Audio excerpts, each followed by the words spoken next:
All right, this is Stephen Sloan. The date is May 18th, 2012.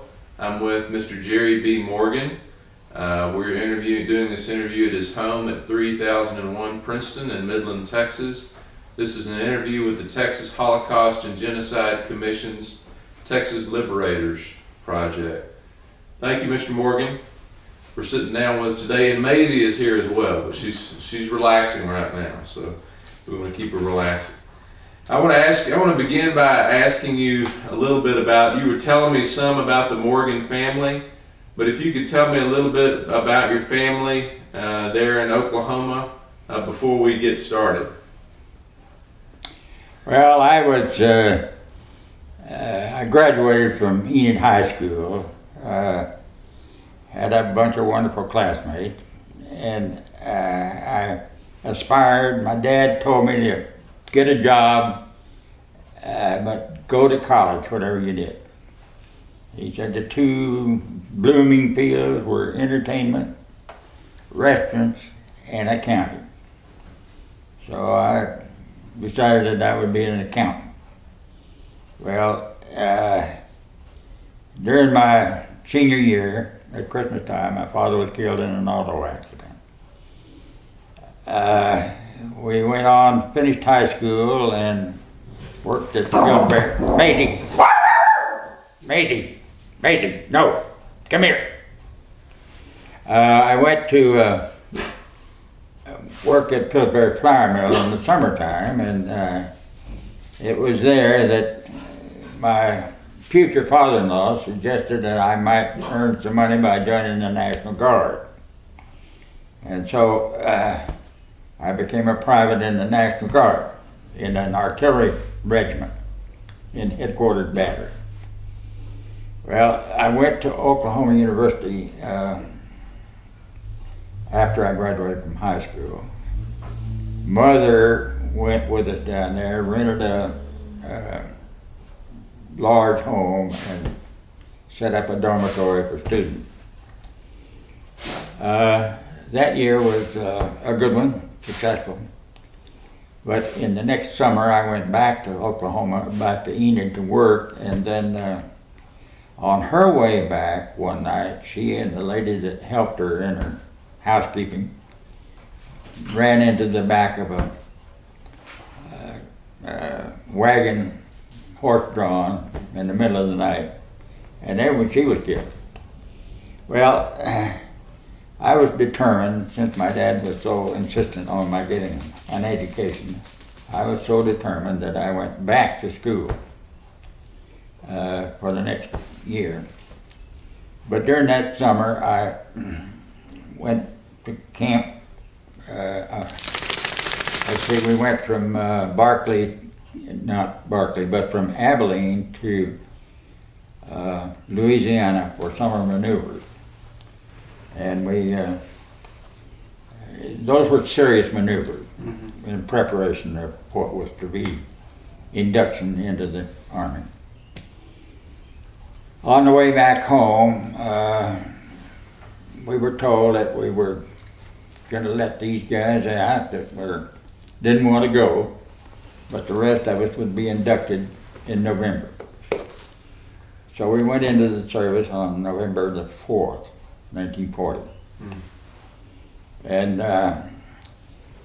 our first home was at Fort Sill, Oklahoma. And because we were in the artillery, that was the home of the artillery training. And at Oklahoma University, I had had 2 years of military training as a reserve officer. Well, a part of what my learning was during that camp was operating a fire direction center. In other words, we were preparing the data and the means to shoot the guns at a target. And it worked pretty well. We had some good training. Mm-hmm. So then we went into Camp Barkley. From there, Camp Barkley was built as a new camp at Abilene, Texas. I was sent with an advance party to Abilene to locate housing and everything for the unit. So when we got down there, it was being filled with recruits and new enlistments. And it was a kind of a confused thing, but it was more physical training than anything else. But while we were there, because of the war in Africa, which was armored warfare mainly,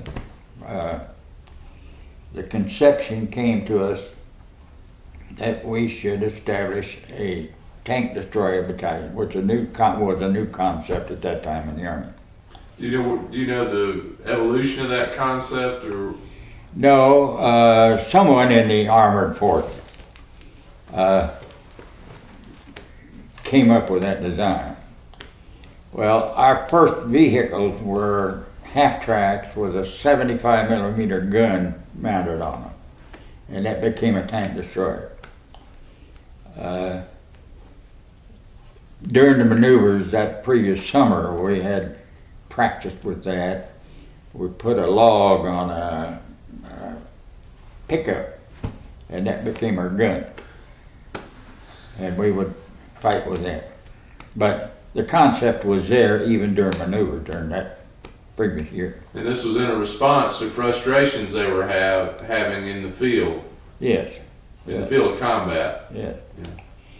So we trained at Camp Barclay, more physical training than anything else, getting us physically in shape to be soldiers. And then came word to move, and we moved to Camp Barclay, to Fort Devens in Massachusetts. And Fort Devens was an established fort, and the maneuver area in that part of the country was not all that good, but we did get into some tactical training up there. Mm-hmm. And then in that first winter, we were moved to Pine Camp, New York, where we received a shipment of M10s. That was our first shipment. Okay. But the temperature only happened to get down to 40 degrees below zero. And the tracks on those M10s froze to the bed of the railroad car. And we had difficulty getting them unloaded. But that was our introduction to the M10. Mm-hmm. What did you think of the M10? Well, obviously we knew nothing about it because we'd never experienced it before. But we were happy to have it because it looked as if it was going to be something that we could use and handle. But being an artilleryman and being foot soldiers and artillerymen, we knew very little about the mechanics of the gun.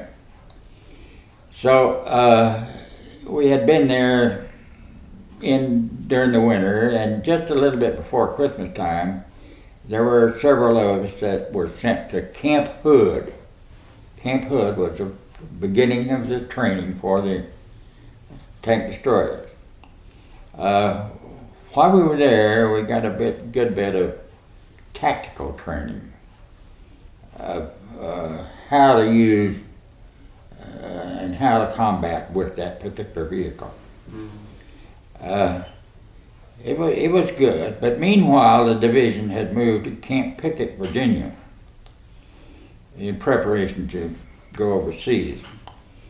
So I went from there, from Camp Hood to Fort Pickett, Virginia, and we were doing training there with our M10s, and our purpose there was to learn how to load it on an LST. An LST was a landing ship tank, which was nothing more than a great big tub. It would hold about almost a company of tank destroyers, or 12 vehicles on its main deck. And it had huge doors on the front that opened, and we would pull up on the beach and then debark from there. Well, training was new to both the Navy and to us as far as how we were going to operate. And it was more experimenting than anything else. One little incident that happened was that we had what was called a flotilla of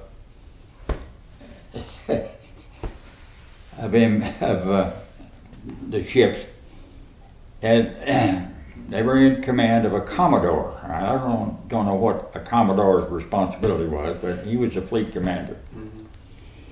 And we went out from Martha's Vineyard. We went out to an island to practice landing. And the command came over the loudspeaker. Now hear this. He said there will be a sound, a horn sound, and the gates will open on the front, and I want these vehicles off of here immediately.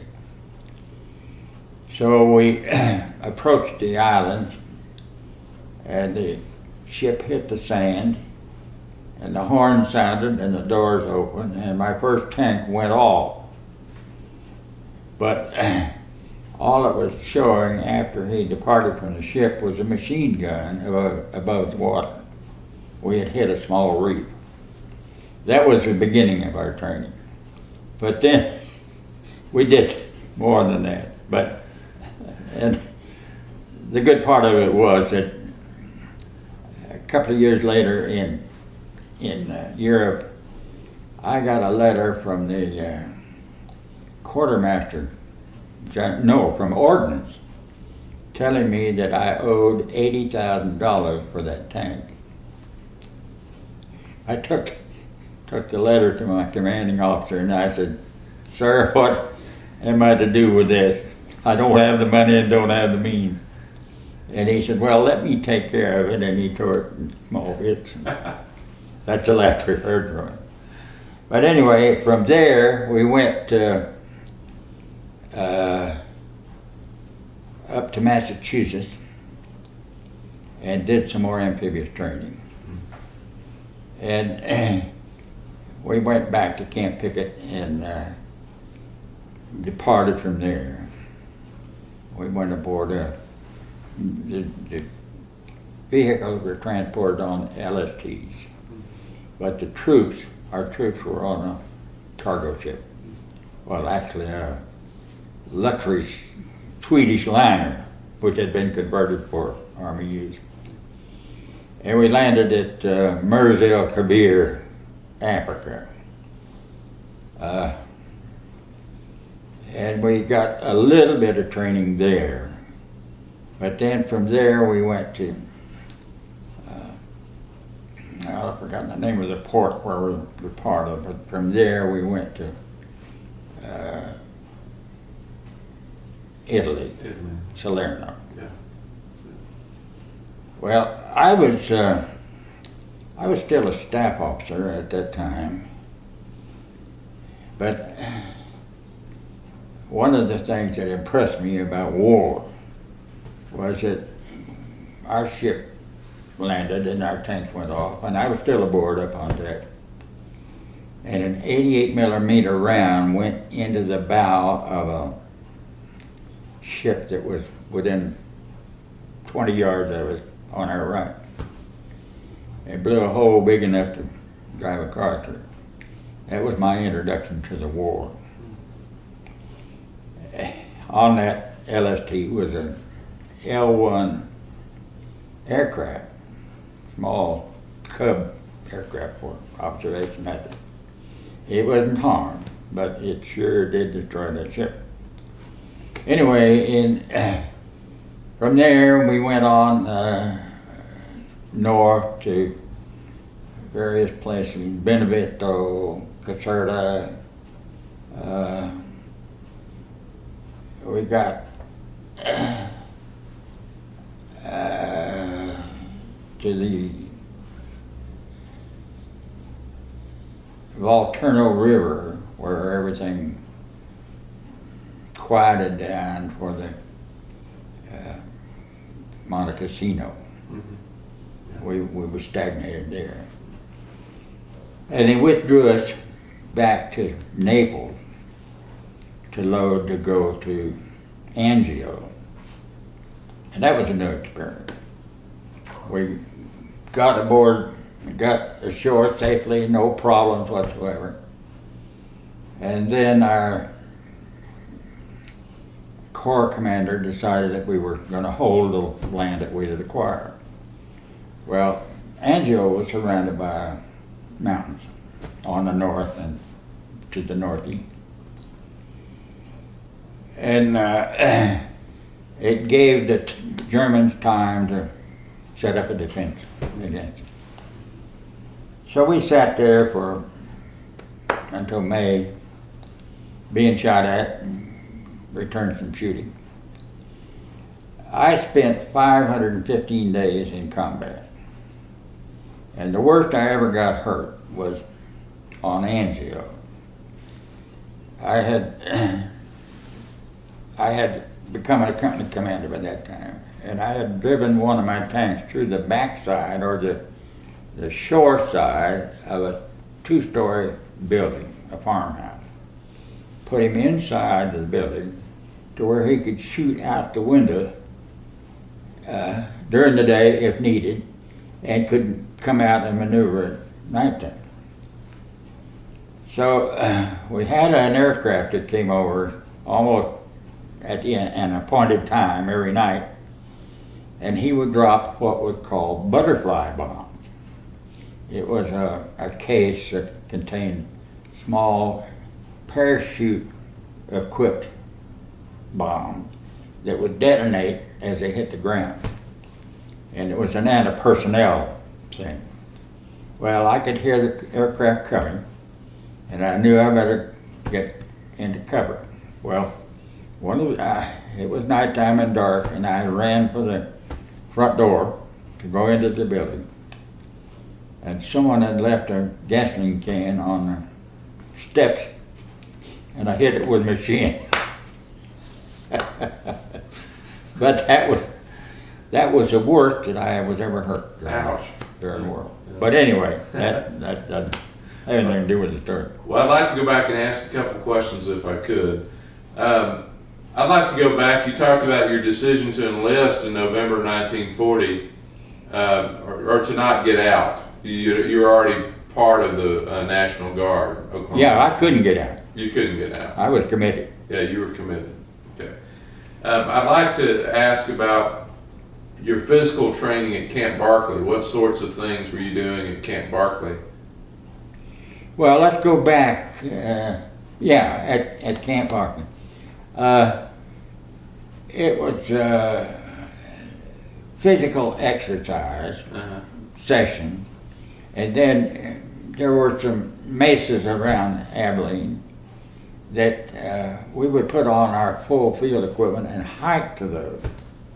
And a 25-mile hike was not unusual, to climb to the top of those mesas and back.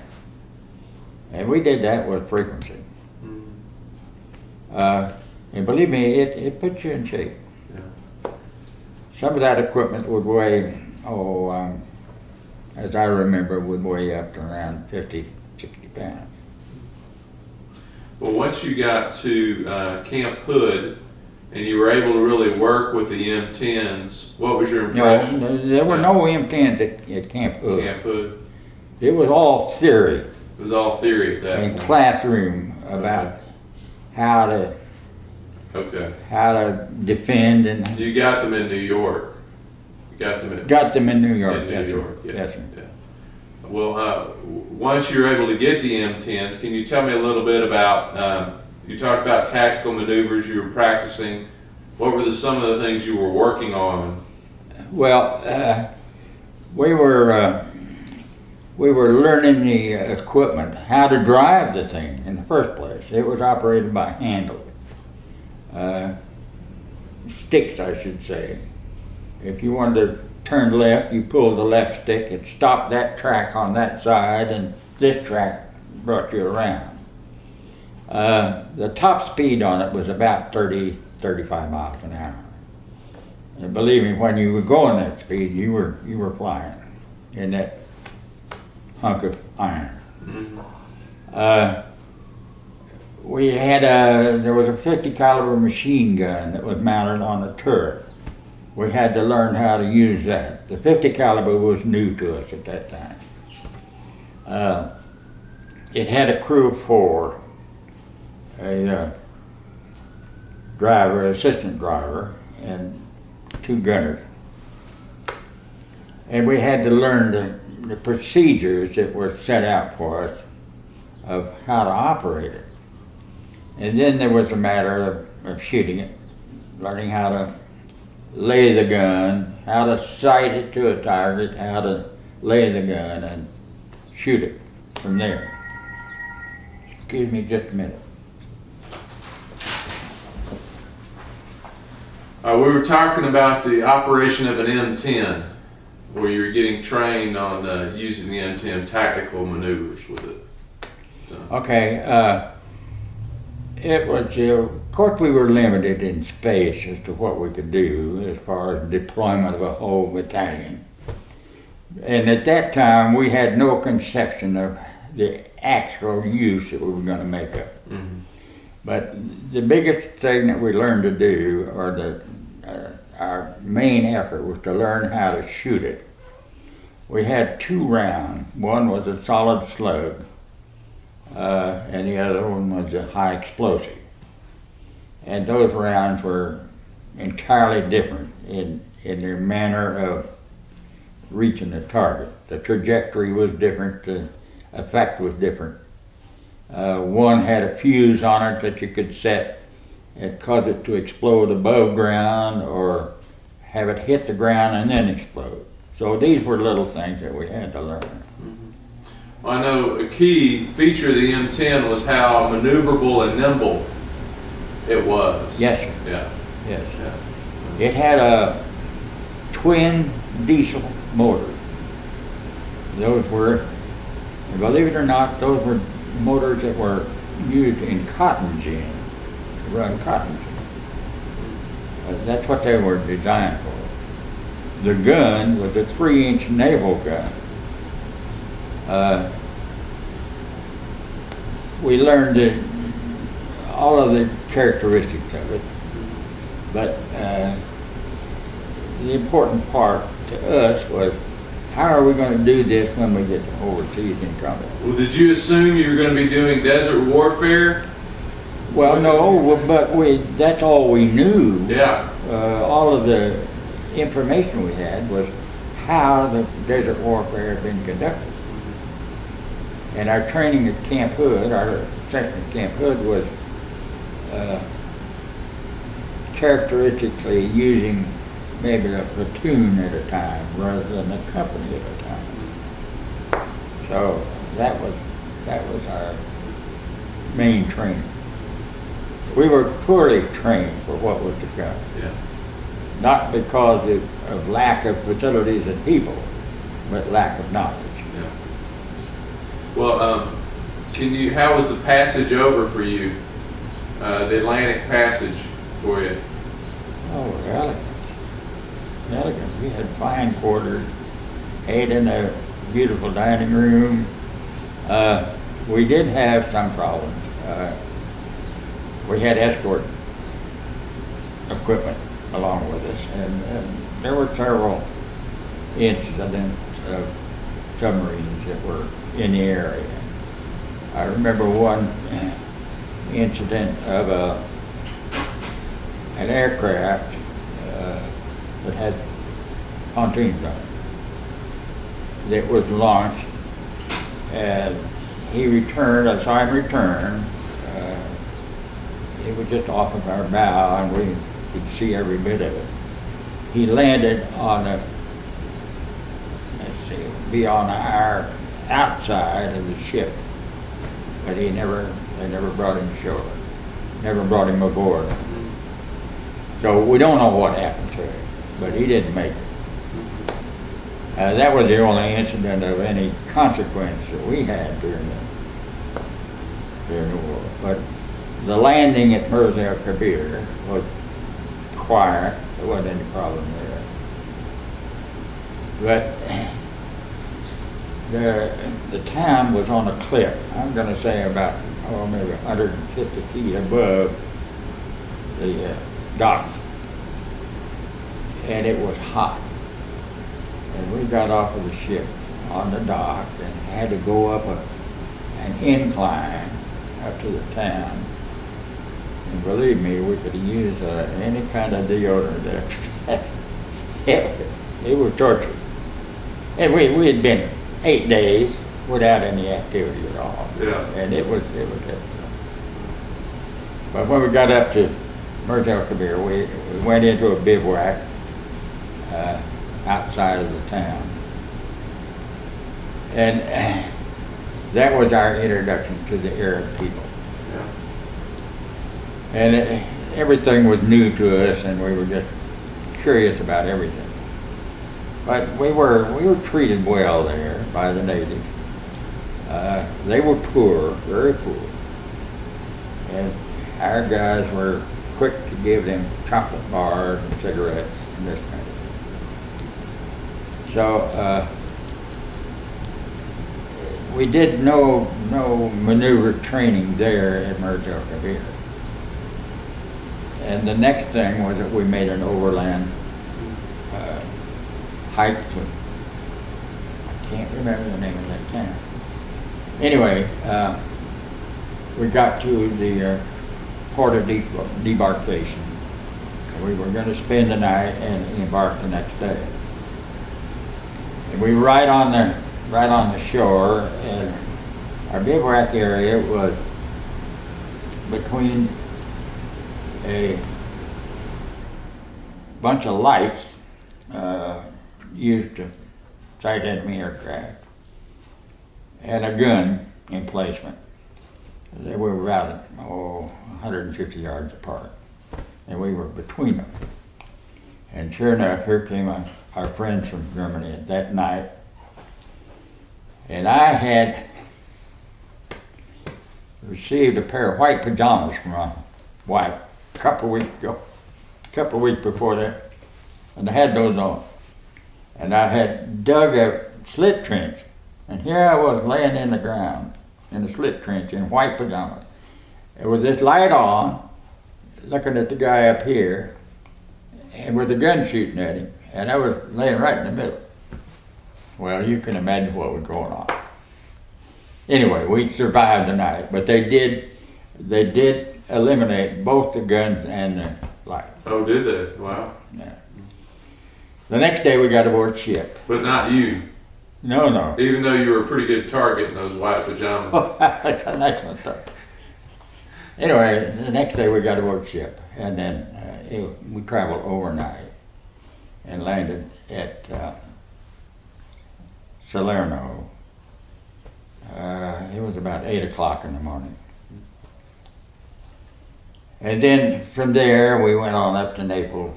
We bypassed Naples, went on north. We got to to the Volturno River, and everything bogged down there.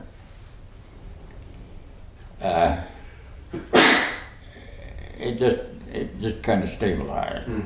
And that's when they pulled us out and prepared us to go to Angio.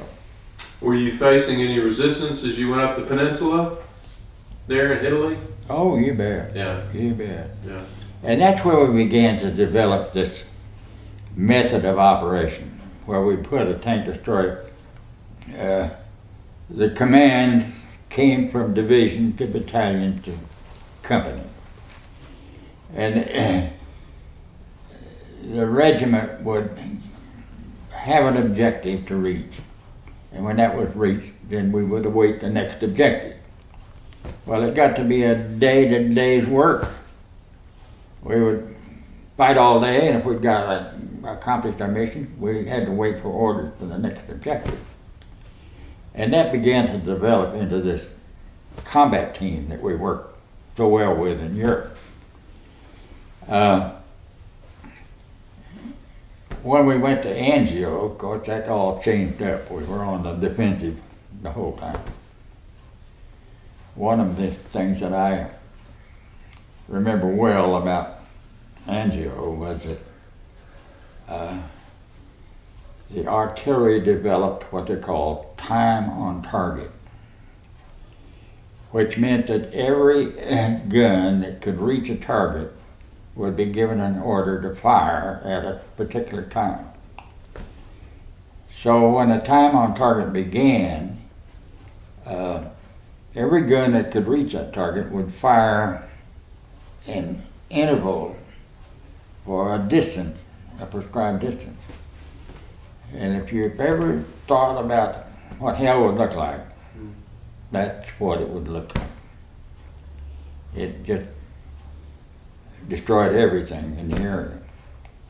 Well, because I was an artilleryman, and I had borrowed what's called an azimuth, an instrument to lay the gun for shooting fire indirectly, I could shoot on some of those targets. When we had our guns dug in, they were buried, just the gun was all that was showing above the ground. So that was our principal mission during the time we were on Angio. I see. Now, the once you got into Italy, the tank destroyers, how are they working in relation with the tank battalions and the infantry? And well, that's what I say. We began to develop our combat team. I see. I would be assigned, as a company commander, I would be assigned to an infantry battalion. Mm-hmm. And I would take a platoon or 4 tanks and make them disposable to the company commander who was leading the offense. I see. And they would mount these men up on the tanks, and we would go down the road until we met resistance. And then the moment we met resistance, the infantry would deploy. We would begin to search for targets. Mm-hmm. And we would stay there until we could outflank the opposition. Mm-hmm. And that was our principal use during the whole war, other than the artillery use on Angio. Mm-hmm. I know Angio was quite different. Yes, yes. We were in a fixed position. Couldn't do anything. Couldn't go anywhere except down under the ground. We were quite adept at that. Yeah. And then from there we loaded up. Well, they sent us back to a port town out east of Naples to get cleaned up and prepared for the launch to southern France. We were there about a week, getting new equipment, new clothes, and getting our guys in shape. While we were there, I went to a nightclub one night and met a Navy guy that was in command of a minesweeper. And we got along well, had a few drinks together. And he invited come back here. He invited me to breakfast aboard his ship the next morning. And it was a delightful time. My company executive officer and I had breakfast with him. We got to the shore in southern France. We were on an LST, and who should cross our bow except this minesweeper? I hollered and hollered and hollered at him, but I couldn't get his attention. He was on the deck of his ship. Anyway, we went from there.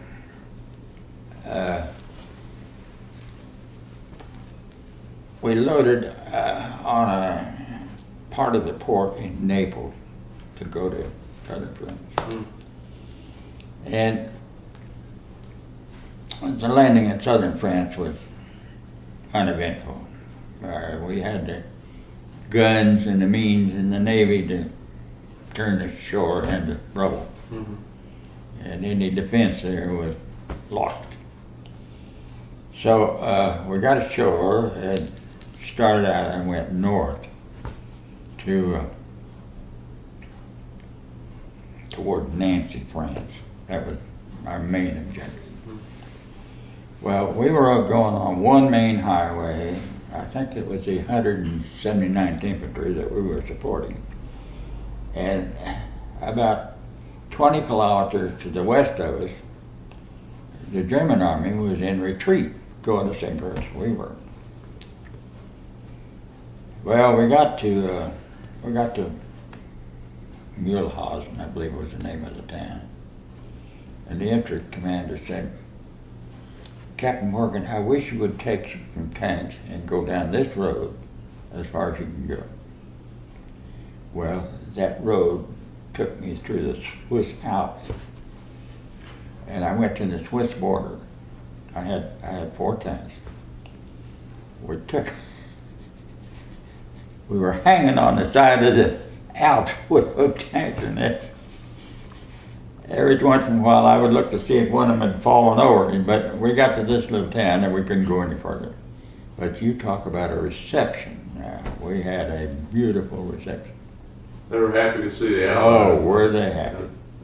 So we got back and then we went on a little further and we were given a mission to defend a bridge at a little community called Meximu, France.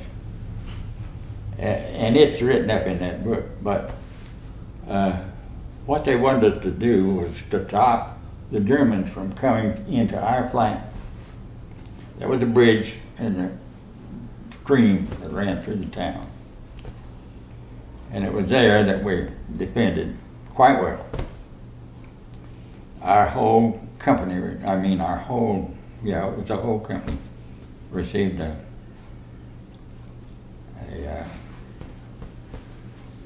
star for their performance.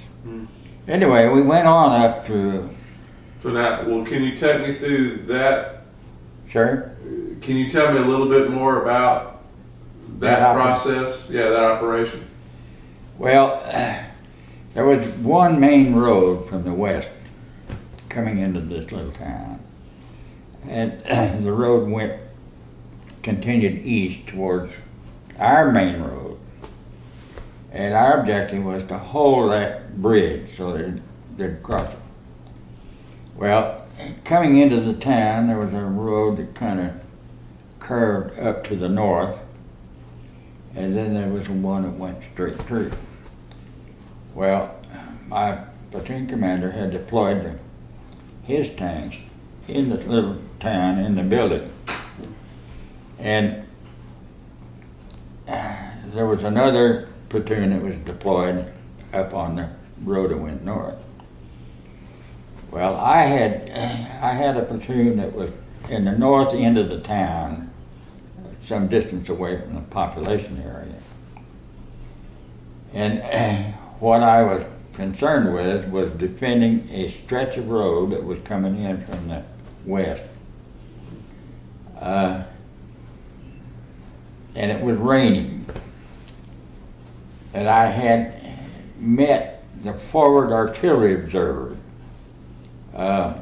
in the town, had a little discussion with him. And I was at the platoon up above when 4 German tanks, I could see them on the road coming into town. Well, I didn't want to give the position away for these tank destroyers. So I was on the radio, and I called this observer, and I said, "Can you shoot these guys coming into town?" And he said, "Sure." So, because it was raining, they couldn't get off of the road. Well, we were able to blow away those 4. But that night, they got around those 4 tanks and came into town. And one of the tanks in the town was facing the east, with his back end towards the approaching tanks. They came into town and went past him. They didn't see him. And he let around go about as far as from here, almost to your car. and caught this Mark 6 in the back end and blew it away. And then, of course, when the crew got out, they let them have it. And then the platoon up on the North Road were situated to where they could pick off what was coming into town. And it stopped the whole operation right there in that little town. Mm. But meanwhile, the Germans were able to blow that bridge. They've got enough troops in there to where they blew the bridge. Mm. Well, that didn't hurt us any, except that they were afraid of us and we were afraid of them. But when the bridge was blown, they withdrew. And then, of course, we withdrew the next day. Mm. But had they been able to get those tanks across the bridge, we would have suffered some consequences. Yeah. But it was such close reaction to danger that those guys responded to that they were all decorated with. But the stars.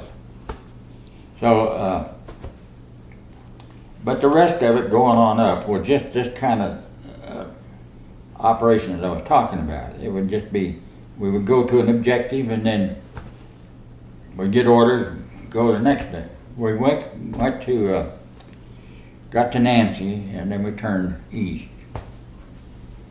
And it was just the same thing,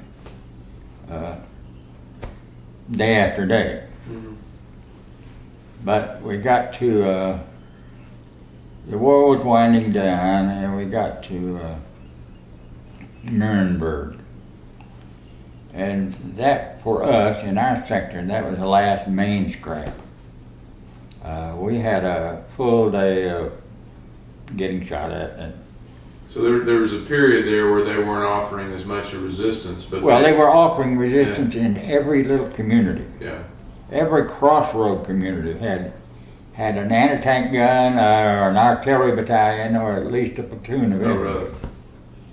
And just to delay what we were doing. Yeah. And then they were having main areas of operation, like the one at the Bulge and those kinds. But we got to Nuremberg and got that settled, and then our combat team got together, and the objective the next day was Dachau. Well, before we get to Dachau, what happened at Nuremberg during that day of fighting? What do you remember most about it? Well, the thing that I remember most about it was I had command of the battalion at that time. And I was, all of my units were assigned to support infantry units. So my main job was to keep in touch by radio and by mobile contact with them. And I was, there was a artillery regiment, an army regiment, battalion, not a regiment, of howitzers that were real good people. They supported us in a lot of situations. And I got the word, well, no, I was standing beside the road, and here came a Jeep with that battalion commander with his helmet off and with a bullet hole through his head. And it just upset me to the point where I thought, we got to do something. So I climbed into a half-track, a supply half-track, ammunition supply half-track that had a 50 caliber machine gun on it. And I got in and I said, let's go see what we can stir up here. So we got to the point of where these snipers were, and I could tell where the fire was coming from, so I let them have it with a 50 caliber. And the machine gun was mounted on a ring to where we could shoot at 360 degrees. And I was shooting the gun, and I stopped to reload, and a round hit on that ring right that close to my face. Right. That was another incident that I don't know how I escaped. But anyway, we cleaned that up and burned the building that they were in, the farm building, and went back and rejoined the outfit. Well, the next day I knew it was going to be different. We had heard all kinds of rumors about concentration camps, about how they treated people and what they did to them. One of the rumors that I remember was that they made lampshades out of human skin. Well, that sounded kind of far-fetched. But anyway, the next day we were good to go from Nuremberg to Dachau and come into Dachau from the northeast. And my approach unit was with the 158th Infantry. And I borrowed from my reconnaissance company, I borrowed an M8, got in it, and started south on that road. And I got to a main east-west road that would lead me into Dachau. The objective was a camp, but there was a little community called Dachau. So I kept thinking maybe we could get in to approach Dachau from the south.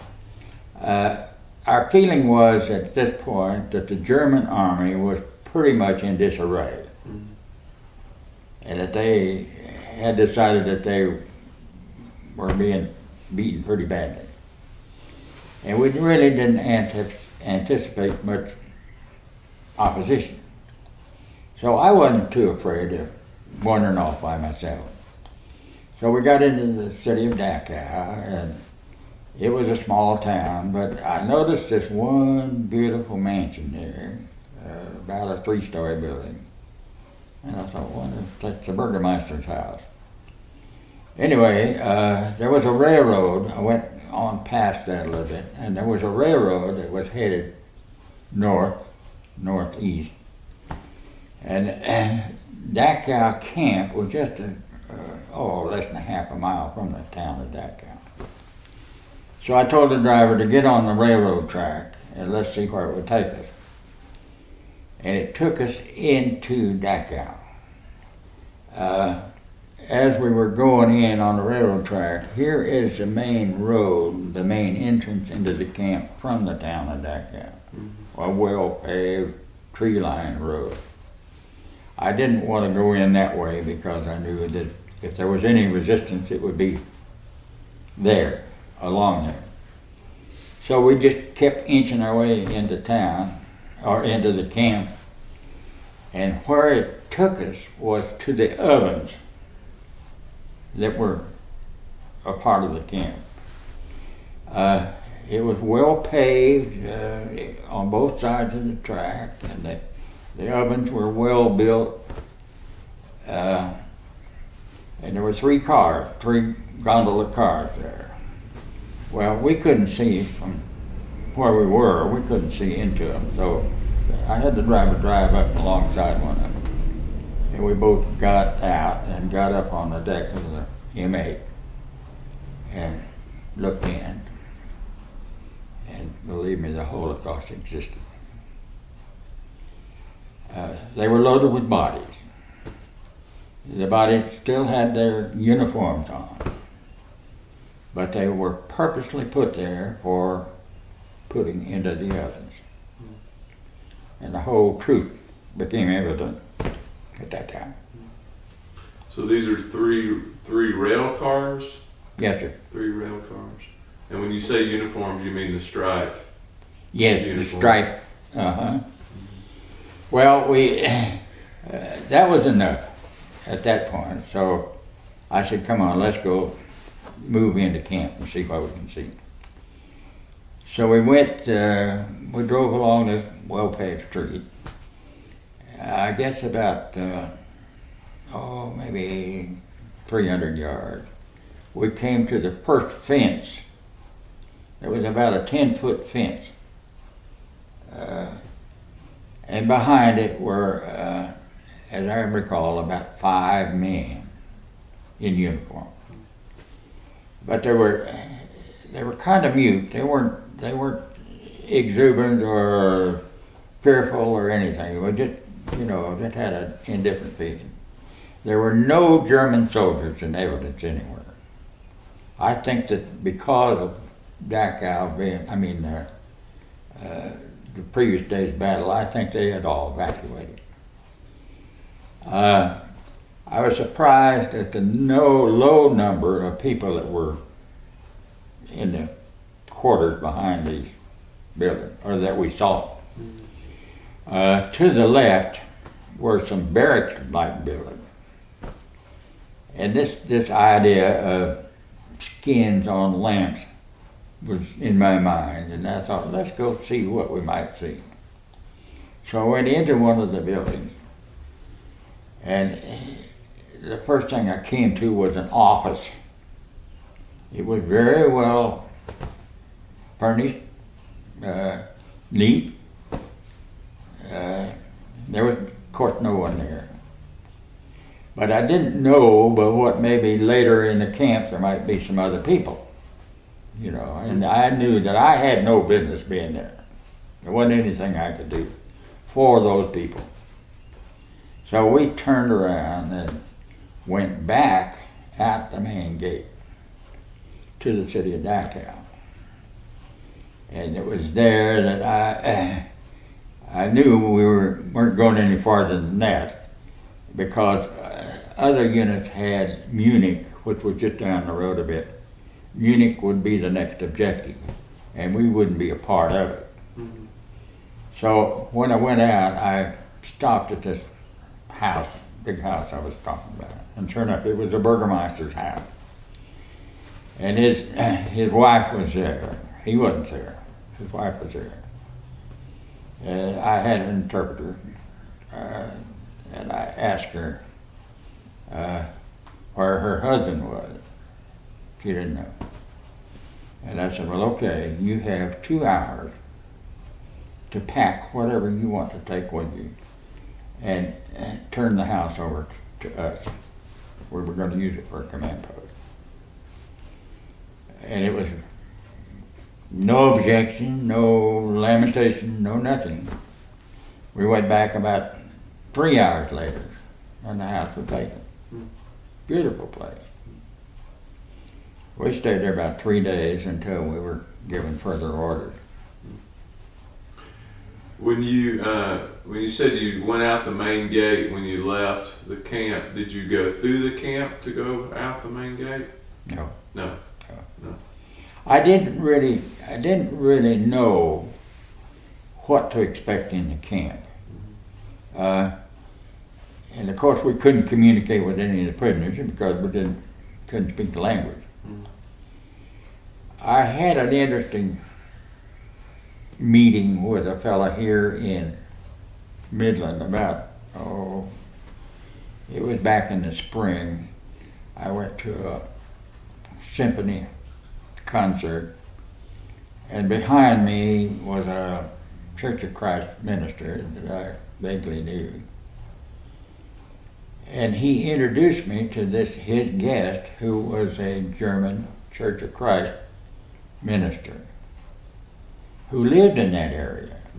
And we had a little short discussion about Dachau. I told him that I had been. And he made the comment that most people assumed that was a Jewish camp. And he said, yes, there were some Jews there, but the main use of that camp was for crime people that had committed major crimes, and for political prisoners. They were all treated the same, which was finally execution, but it wasn't principally for Jewish people. You mentioned, how did you know those were the ovens? You mentioned, did you go into that area? There was no mistaking. Okay. There was absolutely no mistaking. Yeah. They were, I would say they were, the tops of them, it was round like this. I'd say the top of them were about 8 feet tall. And there was an opening that went into it. It was, oh, as I recall, it was a diameter of about 2.5 feet. And below were the iron doors where the fuel was put in. No, there was no question about what the use of it was. Yeah. None at all. Well, while you're there in Dachau, did you go back out to the camp? No, Any? no. By that time, the 158th and other people approaching from different directions had landed in the camp. And I had no command whatsoever there, except just to gather my own troops and bivouac them.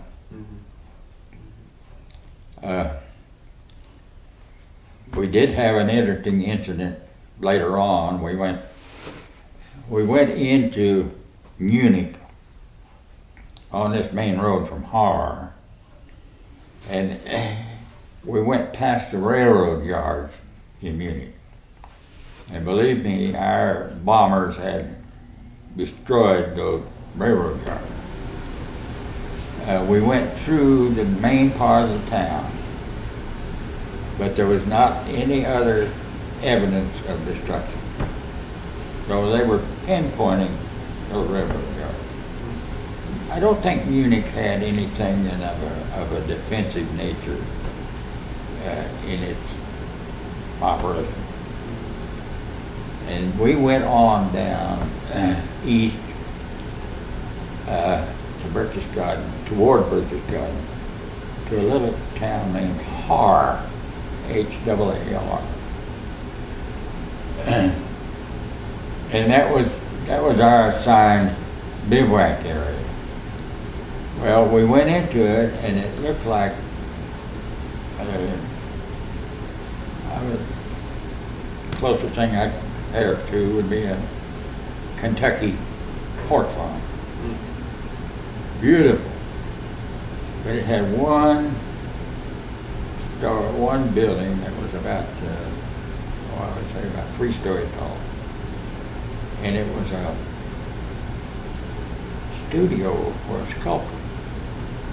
And this was where all of the propaganda sculptures were made.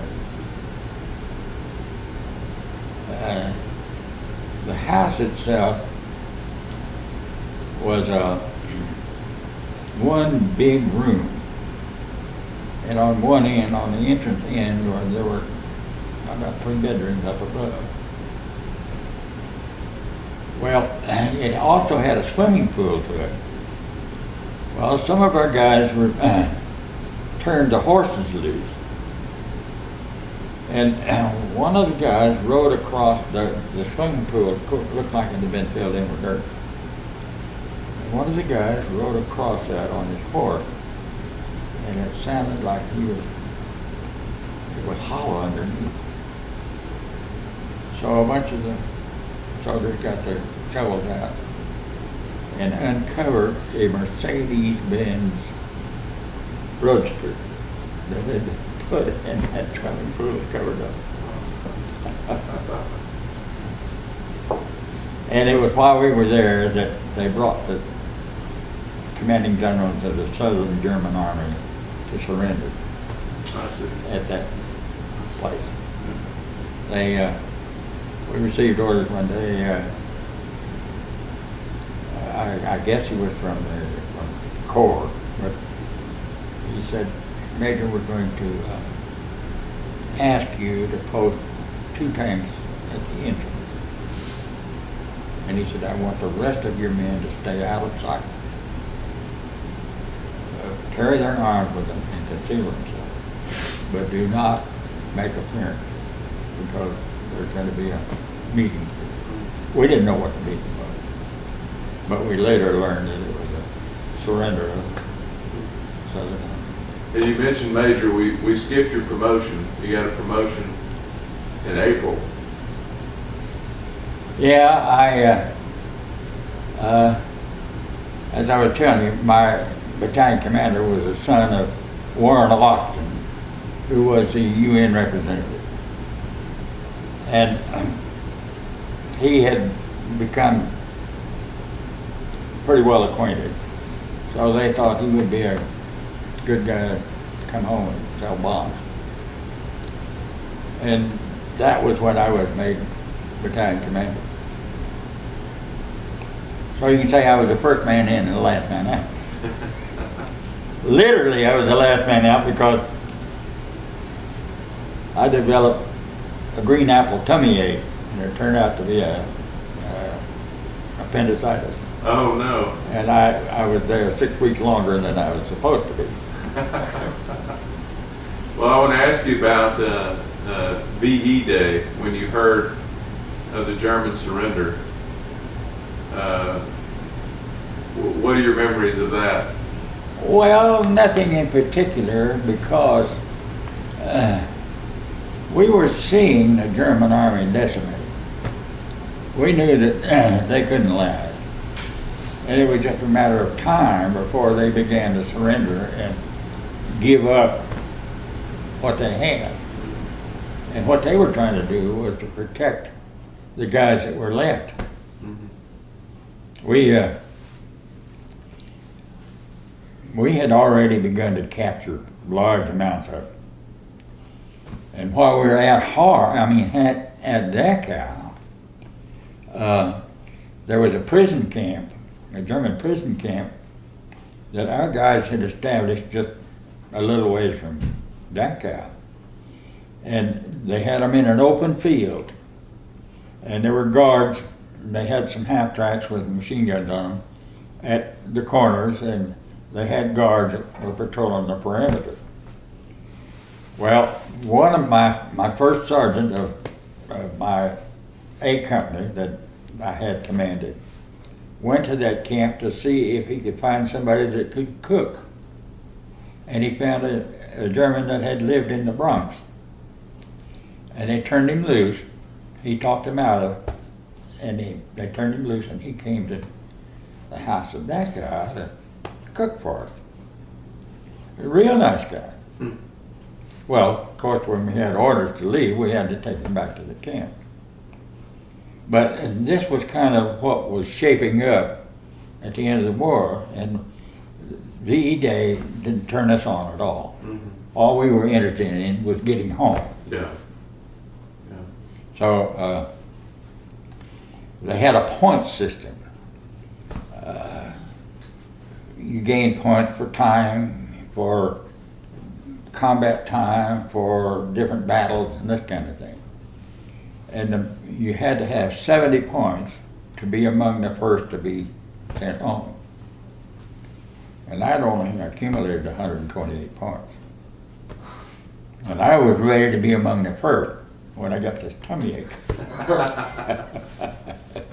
But I did get home later on. I went to Marseille, got aboard an army transport, and got home and landed at Fort Dix. So,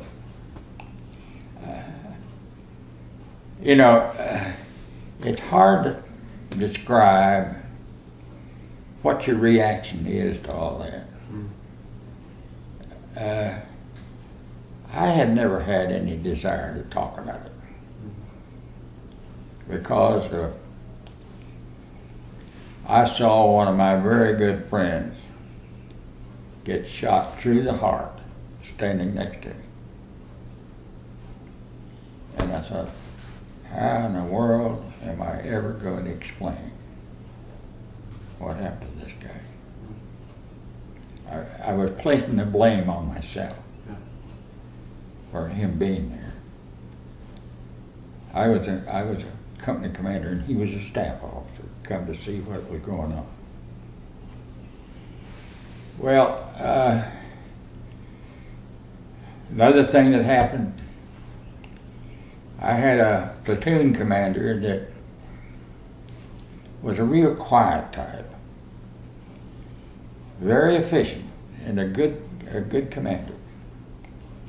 But we were, and I've forgotten where it was now, but we were in a pass, a kind of a cut in the side of the road. And we started getting mortar fire. And we all jumped in a shallow ditch to get out of the way. And it went on for some time. And when we got up, this guy came up to me and he said, "Captain, that's all. That's enough." And I said, "What do you mean?" He said, "Do whatever you will with me, but I can't handle this."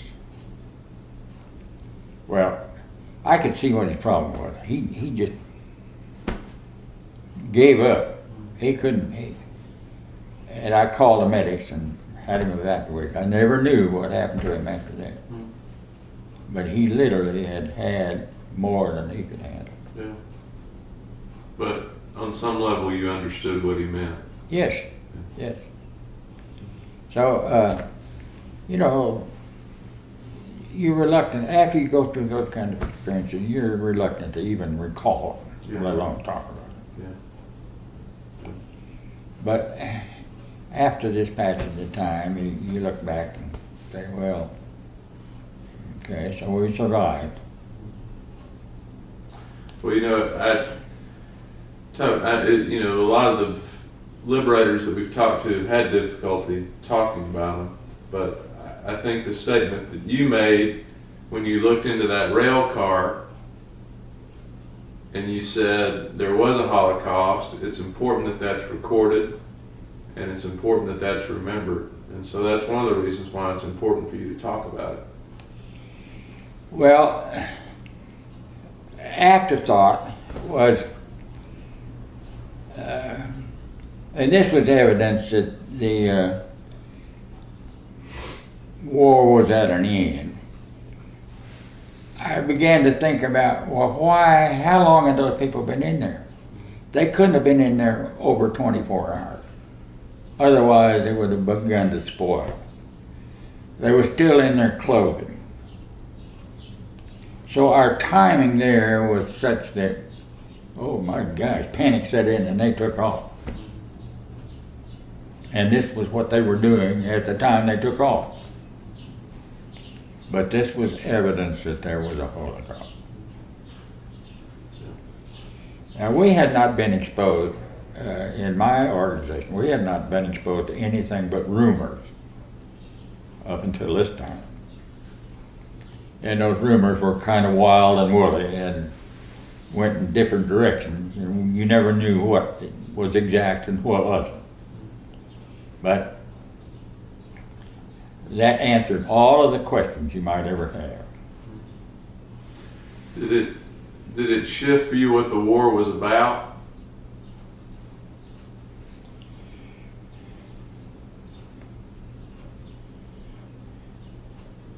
Oh, I don't think so. Or shift how you viewed the enemy? The indoctrination that we had when we went into service was, this is what Hitler has done. We can't let him do anymore. We've got to go over and stop him. And this was kind of the approach that our people took to being over there. And in the beginning, it was in the training days and in the beginning of approach, it was kind of like a lark, an adventure. But when I saw that round hit that LST next to me, I decided this was war for keeps. The next day, after the landing, I was supposed to have set up a command post for the battalion. Well, our troops were scattered in all directions. I mean, our tanks were gone. So I went to see if I could find some of the commanders. And one of the things that I saw that really brought the war home was here was an American tanker whose tank had burned. He got out and he made it to a tree and he sat down at the tree and apparently pulled his helmet over his face. But he was on fire, and he died there. And believe me, that tells you that there was a war going on. So my instinct was, whatever you can do, not as a staff officer, get busy doing something. And the only thing that I could think of was that we were on the Saley River, where the Saley comes into the ocean. And our troops were on the left of the river, and the 36th Division was on the right of the river. And what we were fearful of was that there was a crossing, kind of a diagonal crossing across the river. And the only thing I could think of was, I knew where there was an ammunition dump. So I went back and borrowed a half track and got some mines and took them up and laid them on that crossing. That's the only thing I could think of to do. Because I didn't know where my commanding officer was or where any of my unit was. And I left there and went up the hill to a hilltop, and there was an artillery observer up there.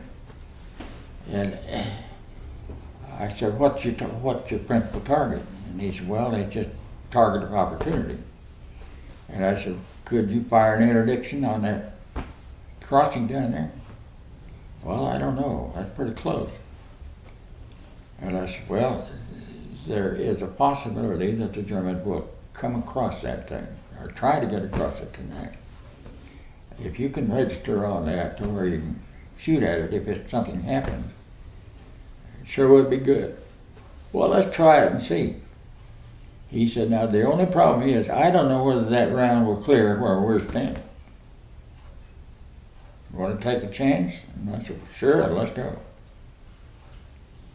So he fired a round down there and shot about 3 more rounds to adjust to the roadside, up and down. So I left there, and with the feeling that, by golly, they couldn't get across that river, that stream. So, you know, this was an introduction to what war was about. Mm-hmm. Well, you said it earlier that at some point you're fighting to get home. Yeah. Yeah. Well, after that period of time, we were all anxious to get home. So what was the reception like at Fort Dix when you got? I remember a sign above the cafeteria door. Take all you want, but eat all you take. Fresh milk, fresh lettuce, fresh carrots. Everything that we had to eat was prepared and dry. Mm-hmm. Our C ration, what we call it, well, we had a K ration. It was in a little Cracker Jack box. And we would go for a week at a time on those things. It would have dehydrated, prepared bars, some kind of thing. Mm-hmm. But the main part of it was 3 cigarettes in a package labeled Pioneer. That was what we got out first, was the 3 cigarettes. So you got back to Fort Dix, and then how long were you at Fort Dix before you got to come for your discharge? I think maybe 24 hours. Mm-hmm. My family was up in Minneapolis, Mm-hmm. and they put us on a train to head up that way. Well, that was a good reception too. Yeah. I bet. Yeah. They were happy to see you. Yeah. I had a little 2-year-old daughter. Hello, Daddy, I'm glad you're home. That was a great day. Yeah. Were you able to correspond with them during the war, or Well, yeah. What they call them? Not emails. It was all scrutinized. Yeah. You couldn't give away any information, but yeah, we got mail. Yeah. It was difficult at times. You were in battle, and there was no way you could get mail at that time. But if they would put you in bivouac, or if you were bivouac waiting the next assignment, sometimes you could get mail. And you might get 6 or 7 or 8 letters all at one time. So did you go back to school after that? Yes, sir. Sure did. Where'd you go to school? Oklahoma University. You went back to Oklahoma. Okay. And so you finished your degree there? My daughter said it took me 13 years to get my degree. I went back for 1 full semester. I got back in time. I couldn't get in the fall semester. So I went in the spring semester. Got ready to graduate, and they told me that I lacked 9 hours because in high school I had taken some courses that didn't count credits. So I was in an accounting office in Abilene, and I didn't have everything that I needed. So they had a pretty good accounting department at Abilene Christian College. So I thought, well, I'll just go out part-time and take some college and some information out there. Got out there, and my professor was a professor that I had at Oklahoma. And he said, "What are you doing here?" I told him, and he said, "Well, I'll tell you what, when you get through with these classes, you send your transcript from here up there and petition for a degree." And that's how I got my degree. Okay. I sent the letter, and they wrote back and said, send $10 and you'll be in the next graduating class. So that's how I got into it. Now, as we were talking about earlier, you lived in Abilene. You stayed in Abilene. Yes, sir. For a while. So did you have an accounting practice there, or what? I was part of an accounting practice. Okay. But meanwhile, my father-in-law had, while he was stationed there, had met, and he was an employee of Pillsbury Flour Mill in Minneapolis. Mm-hmm. And he had met some of the businessmen there. And among them was one whose family and a couple of other friends owned a feed mill. Well, they talked him into coming back and buying into this feed mill. Well, when I got out of school, he said, "Come on down here, I need you, we've got a job for you." So that's how I happened to be in Abilene. I see. Ended up closing up that business a number of years later. Mm-hmm. That was with the OSHA, is that what we were talking about earlier? Yeah. They were brand new then, and boy, they were high and mighty. Yeah. Well, Mr. Morgan, is there something I should have asked you that we didn't cover? Is there any questions that I should have asked you about your service that we didn't get a chance to cover? Oh, I don't think of any. I think that the attitude all the way through was such that we have a job to do. Mm-hmm. And all you had to do was to say to a guy, "Hey, we need to do this." "Yes, sir." And it got done. I never had anybody say, "Well, what are we doing that for?" And I think that's really what put us through what we were doing. Mm. It was I guess a national intent that everybody participated in. Yeah, everyone was focused on one goal. Right. I think Robert may have a question he'd like to ask you. Yeah, I'd like to go back to North Africa a little bit, and if you can kind of describe, because it seems like that would be with a predominantly Muslim society at the time. I mean, even if it's French colonial, it seems like it would be the biggest culture shock that you would have, kind of North Africa. If you could kind of describe your interactions with the North Africans and kind of your time there a little bit. Well, of course, you know, we were isolated pretty much, but on the way to Bizerti, that's where we were going.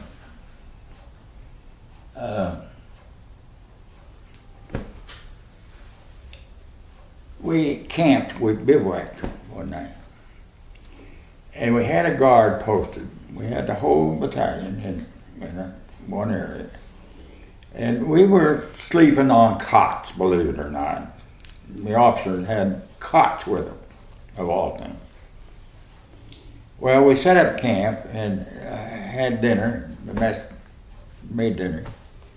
That night, the camp was infiltrated by how many we don't have any way of knowing. But they swiped shoes, they swiped clothes, they swiped equipment. And the guards had no idea how that happened.